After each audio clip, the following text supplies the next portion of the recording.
Okay. So, ano po kita sa aton topic? God will guide His people. Isaiah 43, verse 2. God will guide His people. Sa nabasa ko yung mga kaisuunan, puro fit kayo din sa aton kay, kay may ko kita sin upcoming Vacation Bible School, Vacation Bible Experience. Dati, Vacation Bible School ang tawag natin. Yan na, sa Alive with Jesus na, in-change na siya to Vacation Bible Experience. Yan. So, mas bibo,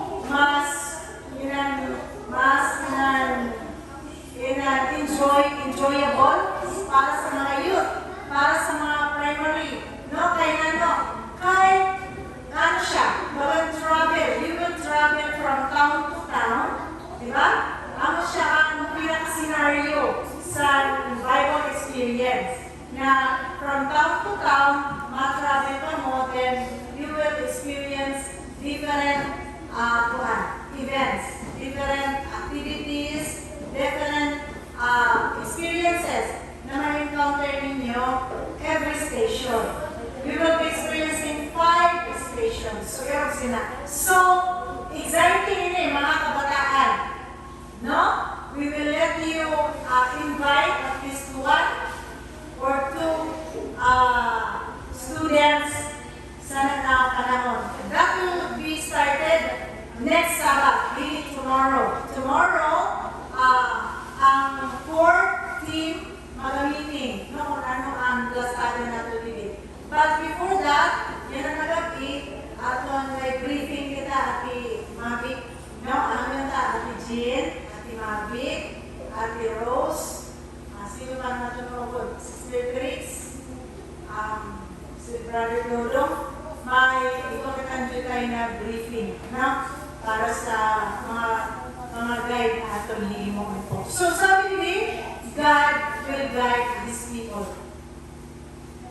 Atong memory verse, makita sa Isaiah 43, verse 2, nagsabi nila, will you pass through the waters, I will be with you. And when you pass through the rivers, they will not sweep over you. When you walk through the fire, you will not be burned. The flames will not set you ablaze. So, anong nakikita niyo mga kaisunan nila habang ginabasa natin? So, makikita natin na it was in promise. It was in power. Sa mahal na Diyos. Di ba? Sabi niya, kung nag-anin mo kita sa mga tubig, pupunan kita niya. Ipatunayan niya na. Sino niya palagad sa tubig? Sino? Si Peter. Sa nakita ni Peter na nagalakad si Jesus Christ sa dagat, sabi niya, wow! Si Jesus na! Sabi nga ni Peter, talaga siya ang Jesus Christ. Inalakas-lakas siya. Feeling niya, grabe na nalakas niya na Jesus. Sabi niya, Jesus! Gusto mo na niya maglakad? Kata siya. Sabi ni Jesus, huwag ka rin na, maglakad ka. Maglakad mo siya. Maglakad niya, nakalakad siya. Grabe niya. Ila. Saka ay, nagpasikat siya. Yun, isa sa iyo mga kaurukod. Naglakad ako. Hindi na mismo, naunlod siya. No? Naunlod siya. So, ipatunayan ni Jesus Christ na kung faithful gayon kita na gusto magsunod sa iya, pwede niya inaimo sa ato na i-guide kita niya, i-protect kita niya. So, amin na maupod gayon siya sa ato. Maglakad kita sa mga tubig. When you pass through the rivers, and you will walk through the fire, di ba? Sino man ito niya ginukudan, dito sa river? Si Moses, di ba? Pag-araw na nila mga kaaway, bubukod sila sa mga kaaway. Ano man ang ginimo ni Jesus? Wala na silang kalabangan. Karimo ka. Grabe ng nervous sa mga Israelis. Moses, hindi na mo kami para ipapatay mo lang kami sa inyo. Nasa kayo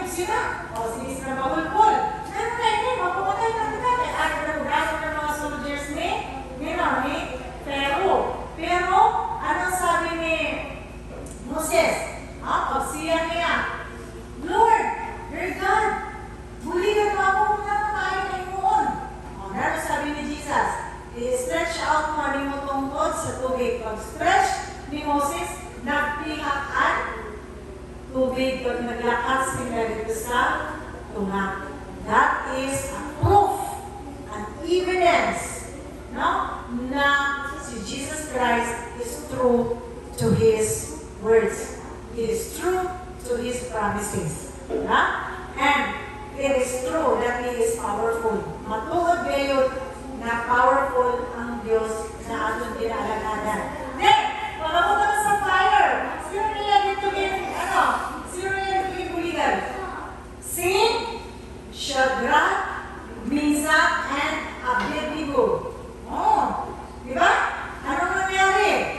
Sa Shadrach at Meshach at Abednego, di ba? Pag-worship sa idol, wala sila nag-worship. They stand for the Lord.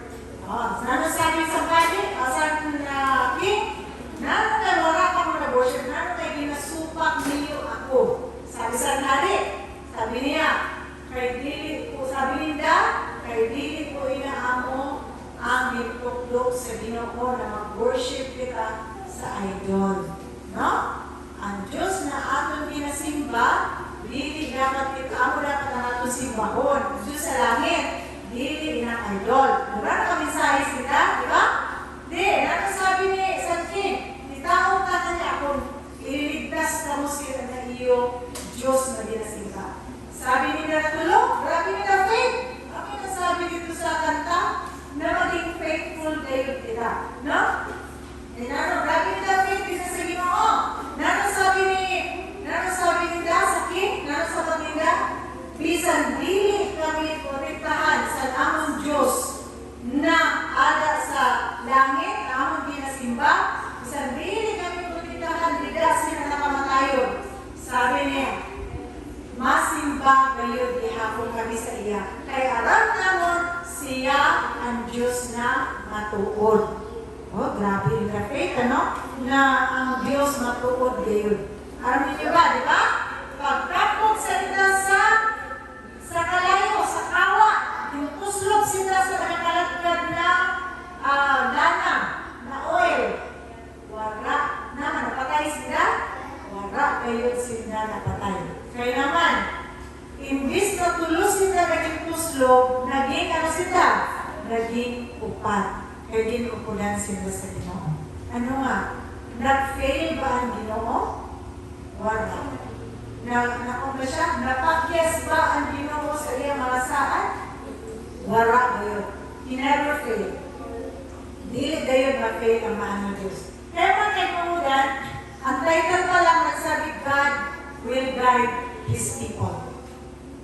Sabi ni Dave, amin mga kaimudan ng first paragraph, ang nagustuhan ko. God has a church. Ang Ginoo daw it was in church. Ano ang church? Hindi ba ang building? Ang church na word, ang iglesia na word, dili po inin building. No? Kung dili, ano siya? We, as the people of God, kita, ang church, sabi ni God has a church upon the earth who are His chosen people.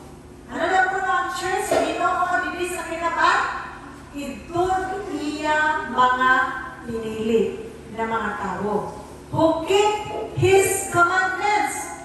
He is leading, not astray offshoots, not one here, not one there, but people. Ano ulit siya gusto sabihin ng kaibigan? Klaro kayo na nagsabi ang Ginoo na igwa siya sin church, sila na kinabaan, amo ang mga pinili na mga tao, ito na mga tao na nagsunod sa iya mga kasubuan. Kag siya kayo magagiya sa inda, dili kay para sila matalang. No? Kag dili para sila magpatalang sa mga tao. Kung dili, mag-gather sila sa mga tao, pakadto sa kamatuogan. Wow, ang ganda. Sabi ni there is no need to doubt. Dili naman na dapat magduha-duha. Dili kinahanglan na magduha-duha kita. To be fearful, nor to be fearful that the work will not succeed. Kaya ako naman kainuunan, is, dili kita magsabi sin, never din kita magsabi sin, paano ka na nakawala ng kitang kwarta? Di ba? Kung dili mga kaimudan, mag-gather kita, kag mag-ampo kita, kag mangayo kita sa Ginoo. Remember, God is powerful. No? Karamdaman ko sa experience sa taga-usod. Mga simak ko. Sabi sa ma-crusade kita. Major crusade. So, wala ba kitang kwarta? Pero pag-major crusade, usually nasa 50,000 nila pataas. So, hindi na mag-kwarta. Pero ba kitang panggasto? Tapos, sabi na, hindi na posible. Parang yung mga kailangan na mga professionals mismo sa simbahan, apat na nagsabi, ay di rin kita sila magpatang kasi nimo na mag-crusade kita major crusade. Di kay wala kita sila sin budget. Di na kita makuha ang kwarta. Wala kita ang puno. Imagine, ang mga professionals mismo ang ginalakungan sa sulod sa iglesia. Di ba? Narong araw niyo, na-touch yun na sa usad na paragalitin ng isda. Dito nagtuna ang encouragement. Nagpinto ng paragalitin ng isda. Saan po yung pastor mangyayari? Sabi, mga duha pa kabulan ang tisya na, or tulog pa kabulan, tulog. Kailangan natin mag-groundwork. So, kung gusto niyo, yan na pa lang na bulan, magastos na, basta napakatlo na maabot ang crusade. Kapila sila sa crusade, dapat ako pang gagastuhan. Sabi sa, ay, madungay mo dali. Sabi sa mga isda, araw mo na no? Kung na yan na pastor, matipon ako 500 kada adlaw para lang sa nakakusig. Kung pinta mo ngayon sa tulog ka bulan, pira na rin na siya. Imagine, para may kaya ng isda. Kaya, naalaw ang mga maestra, naalaw ang mga professional. Kaya nauna na sila pagreklamo ng reklamo dayon. Dili mga kaimagamaya. Sabi nili, dili mo kita maging fearful, dili kita makadlok na magtrabaho, na kaganatong mga trabaho, atong mga plano sa pagpalambo sa atong pagalagan nila sa Ginoo, na dili maging successful. Kaya man, dapat daw kita maging faithful dida sa Ginoo. Ang natin na i-require sa aton ang pagiging faithful while we work. So kung may mga plano kita, sabi ka rin si Sister Mami, sabi ko mga BBS nila, mga BBS, alam niya kasi kami nag-seminar dito sa Winter's Farm sa Tanagagi na Sabado, na alam niya na magastos, alam niya na gano'n na materials na gagamiton. So syempre ang expenses, sabi niya, saka sis, gagamiton, mga materials, alam na niya eh. Kaya sabi ko, imbayanan na sis sa Ginoo. O, di ba mga kaisonan? Imbayanan tayo sa Ginoo, kaya na-order naman ako sa Shopee. No? At di ba, nag-abot na kaganina. Kasi hindi na mga simana na maabot naman po na, di ba? So, meron sila mga kaisonan. Dili kita mahandal. Kaya nagplano pa lang kita, aram na sa mahal na Diyos ang aton pinahanglan. Kaya ang Ginoo, a week before, nakatag na siya sa pambayad.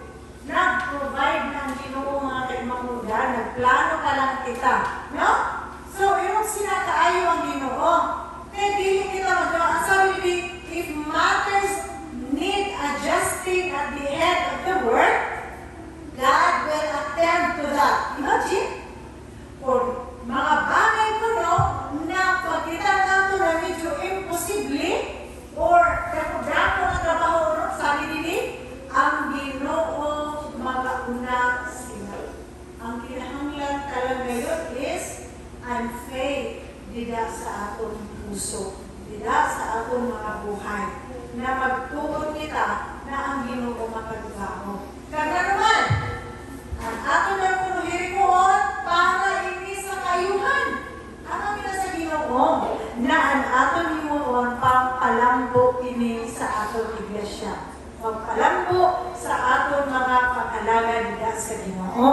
Sabi ni, let us have faith that God is going to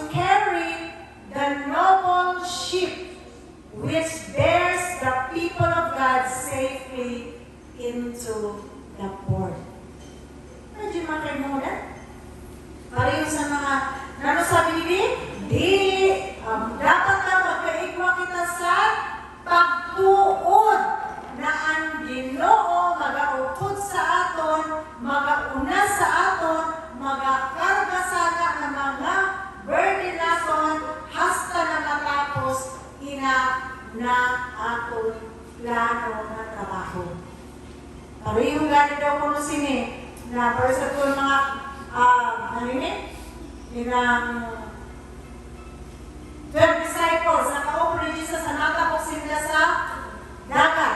Di ba? Ang 12 disciples, sino kaupo nila sa ship? Si Jesus Christ. Sabi ni mga kaipangon, ano? Let us have faith that God is going to carry the noble ship which bears the people of God safely into the port. Anong sabi sa mga tao? Sa nakita niya ng storm, balog na, grabe na. Ang balog, nagasulod na sa the ship, nagasulod na. Sana na sitwasyon mga kailangan, minsan sa atong simbahan, ikon mga pagsulay. Di ba? Minsan, ginauyog-uyog na pasimbahan. Ginauyog-uyog sa mga pagsulay. Na? Tapos minsan, kita ang ginanawa. Nagasulog na nila sa atong simbahan ang mga pagsulay ng mga daratko. Na ginatama kita. Minsan, may mga kaigsuunan, tamis ko ang atong nakapantulan. Ay, habo ako sa saya. Ay, grabe na siya kung nag-istorya. No? Grabe na siya kung ano. Yung sila, kita minsan ang ginatama. Tapos, minsan baga dili na ginakaya. Minsan, kapag kita magsimba, no? Yung kaya maiba na mga sitwasyon sa kanya-kanya natin ng mga pamilya. Minsan, kayo sila mga kaimangunan. In church, in mga katawhan sa Ginoo, ginauyog-uyog. Pero dili daw kita maghandal. Magkaibalan daw kita sa faith na kaupod ka ang mahal na Diyos, dili sa atong pag-alagad. Pareho sa mga tao, sa disciples na kaupo niya, sa nagsulot na ang tubig sa bangka, siya na sila, Lord. Mamamay na kita. Sa si Jesus, ano na si Jesus? Nagtumurog lang si Jesus, mayo-ayo na turog. No? Ay, turog. Pero wala siya nakamano sa storm. Ano yung mga kaupo, siya, ang 12 disciples. Imagine, ang 12 disciples, dugay na niya nakaupod. Sige, kaupod niya oran daw. Sa buhay ka, kaupod ka permi ang Ginoo. Permi kita nag-aampo, antis kita magturo, magabasa kita, no? Yung natin mga youth, may pwede mga schedule sa nila pagbasa sa Bible, sa Ginoo, naging pumit ninda. Ano ba, alas 7, ano ba, alas 8, ano ba, alas 9, no? Nababasa gayon kita sa Bible. Importante gayon nila. Kaya mo lang nila ang makapastron sa ato. At 12 disciples, oran daw na kaupo nila si Jesus. Oran daw na nila may mga miracles na ginahimo si Jesus. No? Nakikita nila ng witness nila na si Jesus Christ gamhanan. Pero sa ato na momento, na ato nakita na nila na grabe storm, no? Ato na ang tubig, ato na susulod sa bangka, nahagpak na sila. Amin minsan, sabi sa Ginoo, at madundan sa Ginoo, do not fear. Ayaw kahadlok. So, dili kita kahadlok mga kaigsuunan, kung kayo mo mga pagsulay, atong iluhod, kagiampok na sa Ginoo. God will surely hear us. And God will surely be with us and guide us. No? Ano sabi ni Jesus sa mga disciples? Nagtindog siya. Kaya nagpasiya ng mga disciples, Lord, iligtas mo kami. Mamamatay ka nila. Marulungan ka nila. Nagtindog si Jesus. Pag ano sabi niya? Ka mga gagmay sa iyo mga pagtuod. Kaupod na gayon niyo ako. Lalo kayo nakadlo ka mo? Amoy na mga kaimamugan kita. Kaupod na ang Ginoo dili sa simbahan. Nano kay matarog kita sina ng mga pagsulay sa labas sa atong buhay. Kung every time na mga encounter kita mga kaigsuunan sa pagsulay sa atong buhay, atong lang kayo pinaluhod kagitangis sa Ginoo. And through our faith, pinaagi sa aton pagtuo gayon dida sa Ginoo kag ang aton pagsalig dida sa Ginoo, He will surely guide us and He will surely bless us because He is with us. Anong promise niya? I will be with you. Ano sabi ni Jesus? Sa iyang mga disciples dito sa storm? Makawara sila pagsalig. Sana dili ini makitan sa ato mga kasunan. Bisan na ang mga pagsulay, bisan pa man, ini na buhay ta, mapukan, no? Mawala, ini bibisi nila kinapaan. Kung kita, nagpasinaligo nila sa Ginoo, God will surely, raise us when He comes. Ano sabi nila? The passengers were frightened. Ang mga pasahero nahadlok, and many were screaming. Ano ba? Nagsiya, waiting in expectation of death. Hindi ba? Para sa kaopisina ko, sakay sila sa bus truck, naka-timing gayod na, grabing balod kay may sugar na may basin, low pressure. Pag-abot nila nila sa may San Miguel, aunan mo ka ng bus truck kay haros mabalintong naman. Sige na gayod sila, karantok gayod sa bus truck, pag-garangko na gayod ang balod. Kaya pag asin tagilid daw, nagdalagan ng bus truck, tagilid. Sino daw na, nahuwad sila na napakali. Bruce, uga na sila naman. Tapos pagbalik na sa ganda, pabalog, pakalit na sila. Tagilid na ng bus truck, nagdalagan, tagilid. Kaya mo na yan, patay. Binoksili ka po sa balay. Barang na, lagatan na. Sabi mo sa kapitan, sunod ang tanan na. Ilan, dyan na. Life jacket! Oh, sunod naman! Uli, pag-ulungan naman mo sa sunod sa pag-ulungan ko rin na nahapog naman sila kaya ang bus trap nagtagilid naman. So, harap mo ka naman sila tanan, gulong-ogan dito. Basta kaya, untog-untog lang mo yung makaulo. Sabi niya, ay grabe galingan. Grabe na nabalod. Tapos, ang sarap yung magtagilid na. Ay, ako mga ulo kaya nakahutugan. Tapos, baka sila pinagdang mo dito sa gilid. Oh, sarap yung mga kay Mauda. Pag sabi ko sa nilang kapitan, di kaya, balik kita. Ako, dito na kayo, pagbalik ko na pag-iyaw ko sa actually sa liko sa bus truck. Kahula ko rin yung mga, matabasin, hindi na bus truck. Kaya di ka, wala ka naghayag. Kami ko na nakaluba. Wala nakalub. Pagtagilid ko rin sa mga tagilid kayo. Ala, ito sila sa ikalutay. Sabi sa kapisina ko, kahula ko kamatayan ko na ito. Kaya di ako pa ko lang nilugtas nila na balod ko na nila sa pagbalik pa kami. Kaya bumalik ko ng bus truck, balik talaga kay Sili o kay Haro. Sino sila? Ang mga tao, sila, ang mga tao, nagamulat na lang saan kamakayon. Ang sabi ni the people are waiting in expectation of death. Pero sino mga kaimamulan ang atong matyagon kung kita ibusan mga pagsulay sa atong buhay. Nabagan, katapusan na sa atong mga relasyon, katapusan na sa atong mga plano sa buhay. No, isa din sa nabagan kita na kayakon ang ginatubang ka ng mga pagsulay. No? Minsan nagsiyak ka.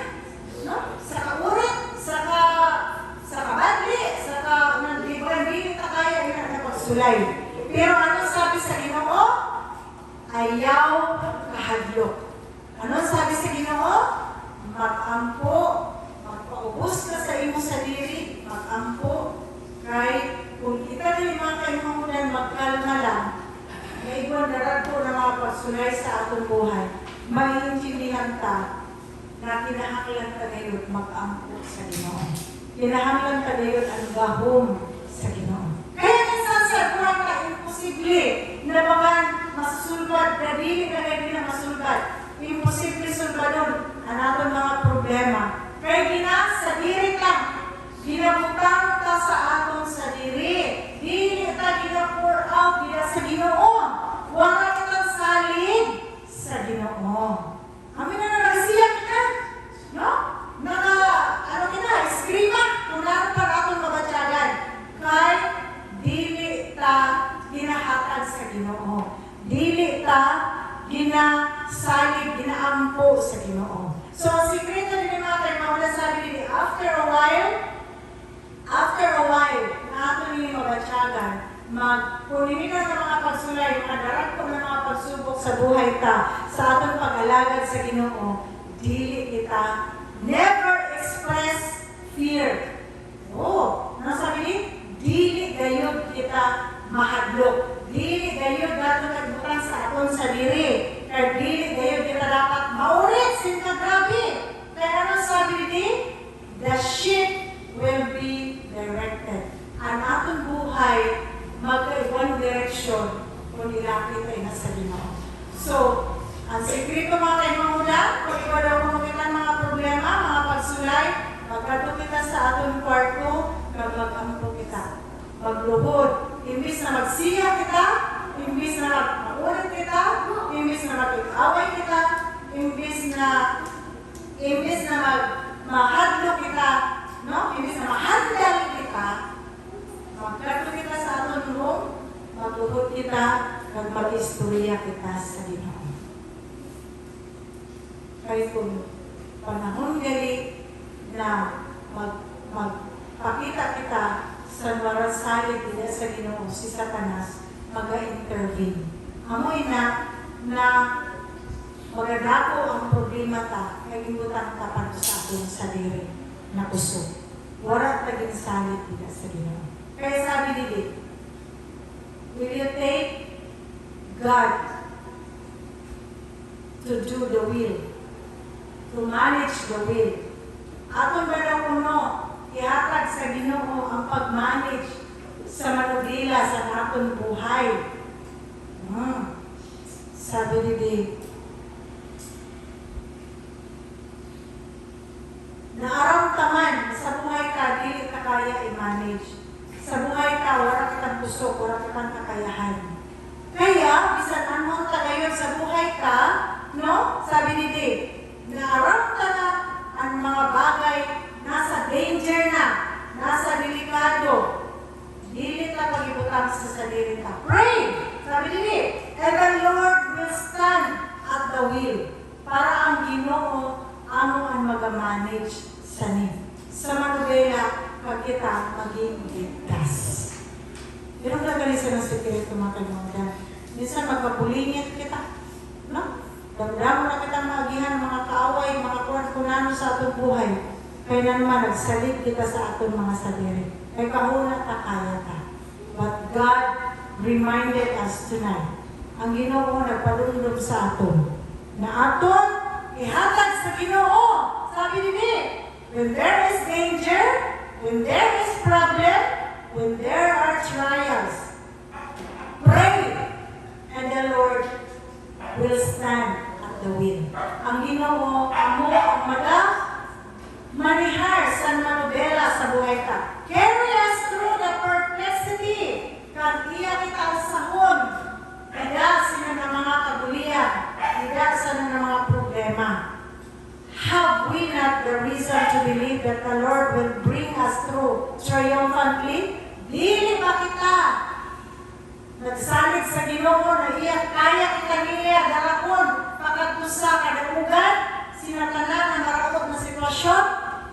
Sabi nila mga kaimamulan, kung ginapakita niya, kaya niya iligtas niya si Daniel dito sa mga layon, kaya man kita niya iligtas sa mga layon sa buhay ta, sa mga problema sa buhay ta. Kung kaya niya si Shadrach, Meshach, Abednego iligtas dito sa mga kalagkad na mga naalala, kaya kita sa Ginoo iligtas sa mga problema sa buhay ta. Kung kaya sa Ginoo iligtas ang iyang mga disciples sa storm dito sa dagat, kaya sa Ginoo kita iligtas mga kaisunan.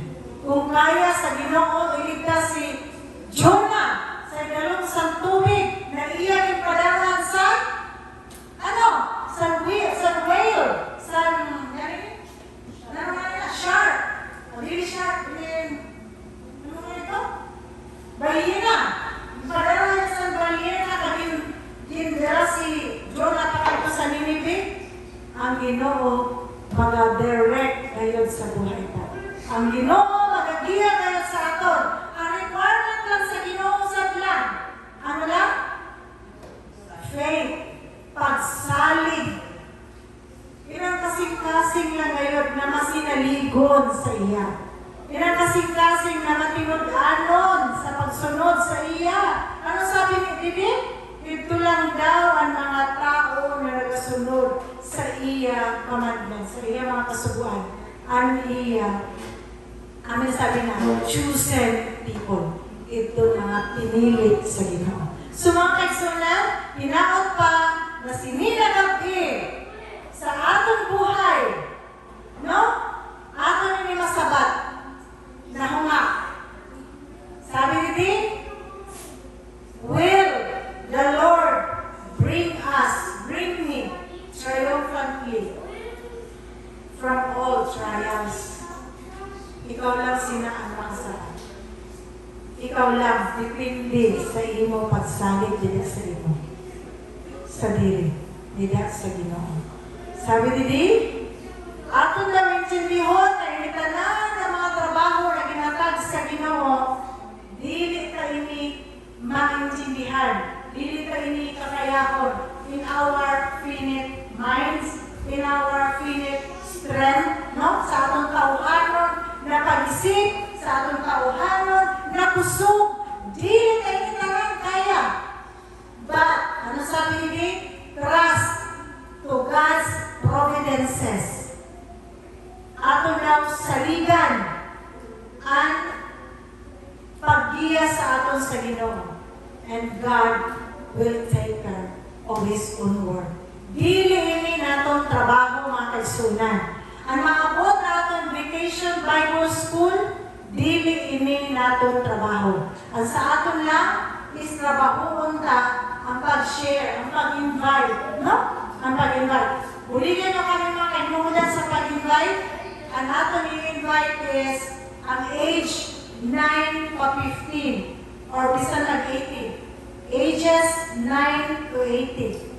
Aton ini-invite na mag-join Vacation Bible School. Kaya para ang aton mga batanon, ang aton mga kabataan, malid nila sa pagsunod sa Ginoo, pag mag-igos yung pagsalig nila sa Ginoo, mientras kita nakapaabot sa iya. Anong sabi sa ato? Let God take care of His own work. Ang Ginoo gayon, pagkatrabaho, sini kay trabaho ini niya.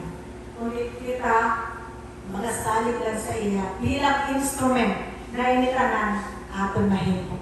God will be with us. Kita ka na, nabasa. God will be with you.